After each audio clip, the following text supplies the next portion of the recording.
네, 오늘 레스터와 토트넘 경기를 조금 정리를 좀 하면 전반전에 주도했던 건 확실히 토트넘이었다. 확실히 전반전엔 좀 약간 레스터는 숨을 죽이고, 그러니까 수비적으로 나왔다는 얘기죠. 수비적으로 나오면서 좀 숨을 죽이고, 반면에 토트넘은 그 숨을 죽이고 있는 상대를 계속 몰아붙였고, 그러면서 전반전만 해도 슈팅 개수가 열 몇 개예요. 그리고 유스팅이 5개, 6개인가? 정도 됐었고요. 그 정도로 좀 압도적으로 차이가 났었고, 후반전에 들어와서도 비슷했어요. 그랬는데, 다만, 좀 다른 건, 레스터도 어느 정도 공격을 하기 시작을 했다는 거. 그러니까, 전반전은 버티고, 후반전에는 좀 공격적으로 나오자라는 게 조금, 인식이 좀 확 바뀌었었던 것 같아요. 어. 그러니까 좀 약간 압박도 많이 가져가면서, 맞아요. 그러니까. 압박도 좀 가져가면서 상대가 좀 토트넘이 좀 약간 우왕좌왕하고 뭔가 좀 헐레벌떡하고 그러다가 결국 두 번째 슈팅에 실점을 하고 말았죠. 어, 전반전에 슈팅 하나 있었는데 유슈팅도 없었고 네, 후반전에 두 번째 슈팅이 있었고 그게 유슈팅이 돼버렸고 그게 득점이 돼버렸어요. 어. 그러니까 이게 토트넘이 지난 시즌부터 나왔던 문제점이죠.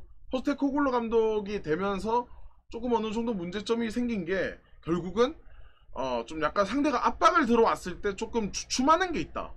좀 어려워하는 게 좀 있다. 그러니까 봐봐요.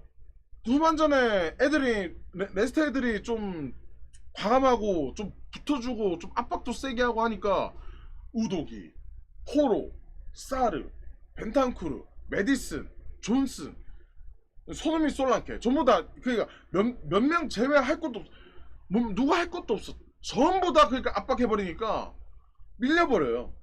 어. 뭔가 좀 우왕좌왕하고 이거는 약간의 소신 발언인데 지난 이 뭐야 프리시즌 경기만 좀 솔직히 보면 손흥민 선수가 폼이 아직 안 올라온 듯해 싶었어요. 아무래도 좀 뛰긴 뛰는데 뭔가가 완연한 뭔가가 좀 안 나오는 느낌이었고 뭔가 우리가 원했던 움직임이나 이런 좀 바랬던 움직임은 좀 나오지는 못했다. 그렇지만 그래도 뭔가 센스로서 상대 수비를 좀 제쳐내고 이런 부분은 좀 있었고요. 오늘 득점에도 기점이 좀 되기는 했지만 좀 아쉬운 건 좀 어쩔 수가 없네. 그리고 오늘 마지막쯤에 나왔던 교체되기 직전에 나왔던 상황이었는데요. 그게 좀 터치가 좀 길면서 퍼스트 터치가 좀 길면서 수비에 끊겨버렸던 그것도 조금 아쉬웠습니다.